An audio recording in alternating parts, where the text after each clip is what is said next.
Mirë se po takohemi të dashur miq të emisionit Familja Jon. Këtë diel në Familja Jon e hapim emisionin me një temë shumë të ndjeshme dhe aktuale. Pse disa persona nuk ndjejnë lumturi edhe kur duket se i kanë të gjitha dhe ndihen të përmbushur? Cilat janë shenjat e lodhjes emocionale dhe si mund ta kuptojmë kur shpirti ynë ka nevojë për pushim? Për këtë do të flasim me psikologën Antigona Qenaj Sejdiu. Në përgjithësi na ka kaplu që kjo ideja e të qenurit perfeksionist për rrjetet sociale, për tjerët e jo ndoshta me shiu ato momentet për vetë. Në pjesën e dytë të emisionit do të ndalemi te agjërimi dhe lidhja shpirtërore me Zotin, një dimension shumë i rëndësishëm gjatë muajit të Ramazanit. Të ftuar në studio janë imami i xhamisë së madhe në Ferizaj, Mustaf Ahmeti dhe gazetari Labinot Azemi.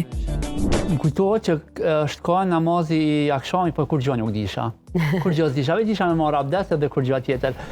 Lutjet pranohen te Zoti Xheleshanuhu veç ato kur bëhen shpirtërisht, me ndjenjat më të mëdha dhe kur jemi me vedi të plot për ato se çfarë po lutemi. Mirë, po do ta kemi parasysh se njëra prej lutjeve që nuk e kthen edhe nuk e refuzon Zoti është lutja e të dëmtuarit, atij të cilit i ke bë dëm.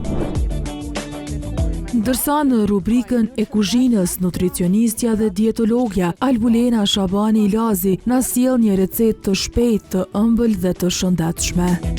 Proteinat dhe mineralet që i përmbahen gjallë për i kikirikut, bashkë me mineralet dhe karbohidratet e mira dhe sheqerin që përmbajnë, hurmet ndikon me rrit energjinë me një herë pas 12 orëve që veç kemi qenë agjerushëm. Takohemi të dielën në ora 16 në Kanal 10.